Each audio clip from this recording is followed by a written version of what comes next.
We. K. Shivani உலக ஆன்மீகப் பல்கலைக்கழகத்தைச் சேர்ந்த உலகப் புகழ்பெற்ற பேச்சாளர். தன் பேச்சால் அனைவரையும் அமைதியை நோக்கி வர செய்திருக்கிறார். சமூக ஊடகங்களின் மூலமாக மக்களை ஊக்கப்படுத்தி உள்ளார். இப்போது டிசம்பர் 9ஆம் தேதி கோலாலம்பூரில் KLCC கன்வென்ஷன் சென்டரில் 7 மணிக்கு தன் சொற்பொழிவை நிகழ்த்தவுள்ளார். அனுமதி இலவசம். உரை ஆங்கிலத்தில் மட்டுமே வழங்கப்படும், பிற மொழிகளில் மொழிபெயர்ப்பு இருக்காது. இது உலக பிரம்மகுமாரி அறவாரியத்தின் சேவையாகும். பதிவு செய்ய www.brahmakumari.my என்ற இணையதளத்தில் பதிவு செய்யலாம் அல்லது QR கோடை ஸ்கேன் செய்யவும்.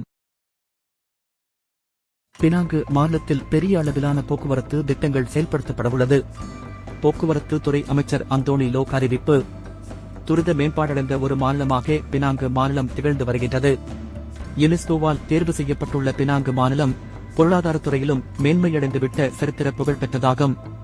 போக்குவரத்து திட்டங்களால் மேலும் இம்மாநிலம் வளர்ச்சியை நோக்கி செல்லவிருப்பதாக போக்குவரத்து துறையின் அமைச்சர் அந்தோனி லோக் கூறினார். மேலும் சில புதிய திட்டங்களை அறிவித்திருக்கிறார்.